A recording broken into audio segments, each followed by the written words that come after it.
Scorpio, hello, and welcome to your winter 2024 into 2025 shapeshift reading. We're looking at the shape you're shifting out of, the shape you're shifting into, and what that shapeshift looks and feels like for the winter season. I'm Andy, I'm your reader, and I am joined today by the Wild Chorus Oracle deck by Abacus Corvus. Scorpio, this reading is meant to carry you through the entire winter season. So I recommend watching it at the beginning of the winter solstice to get a preview of what your shift might be like this season. And then rewatch this reading again about halfway through the season, end of January, beginning of February, to see how your lived experience is newly resonating with the message of this shift. And then at the end of the season, around mid-March, I would watch it again to get that hindsight view and string together all of your lived experience with the messages in the cards to see how you shifted through the winter season. All right, let's get it. How is Scorpio shifting this winter?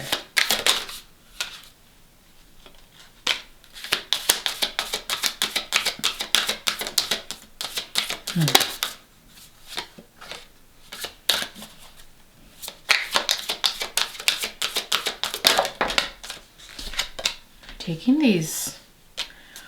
Okay. For sure. Interesting.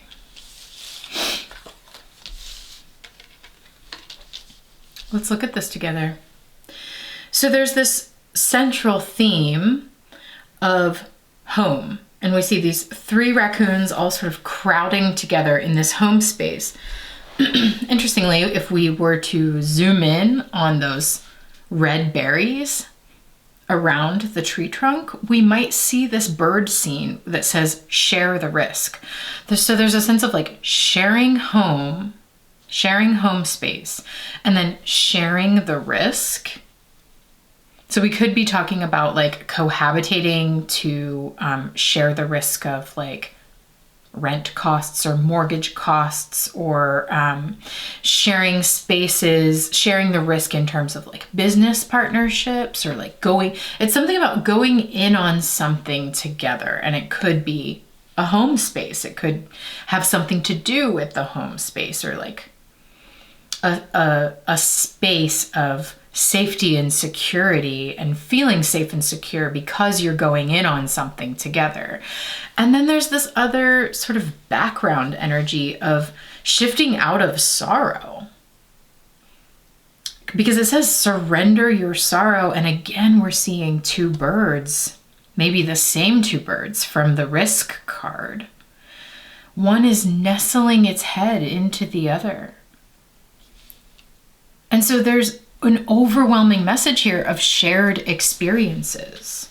Surrendering your sorrow by like allowing someone to hold you, allowing someone to be there for you. Surrender your sorrow by like expressing how you feel, expressing maybe your sadness or some sort of disappointment, allowing yourself to be held through that experience. Then somehow could like bring you closer together. Surrender your sorrow. Share the risk, so that then you're sort of clear to be in deeper and closer and more accountable connection with other people.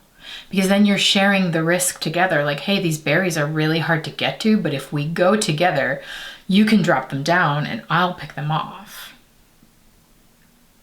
It's less risky when we do it together. There's more security, home, safety when we go through this life. Sharing the load, sharing the responsibilities, sharing the risks, sharing the sorrows, but also the joys and the wins. Okay, wow. This seems really simple and clear so far. It's just like obvious that collaboration is a big part of your experience this winter, and that somehow your ability to release maybe some like deeply held sadness will allow you to like collaborate, cohabitate, cooperate with other people in like a deeper relational connection that leads to more security for yourself and more security for them as well, because you're sharing the risks together and reaping the benefits of safety and security with one another. But the obstacle seems to be your sadness, disappointment, or sorrow, some sort of held grief. That this one is surrendering so that they can be free to connect, collaborate, and share with others, so that they're not having to bear the risk, the burden, the insecurity out here alone, just like holding the sorrow, disappointment, grief, but rather surrendering that.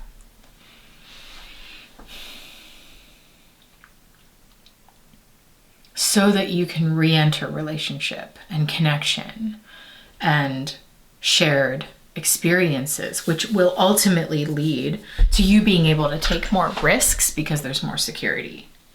And it seems to be ultimately leading to a more secure situation together. But it's like first you've maybe got to air some grief.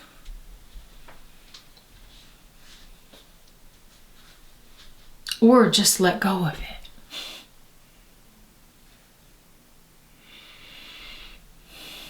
So that you can cohabitate, collaborate, whatever this is. Go in on something with someone else and not be alone. Holding your grief alone. Holding the risk, carrying, taking on the risk all by yourself. Okay, I think we're getting a very clear message here, but we need to go deeper. So I'm going to use the Isabella Rotman This Might Hurt Tarot and the companion deck This Might Help.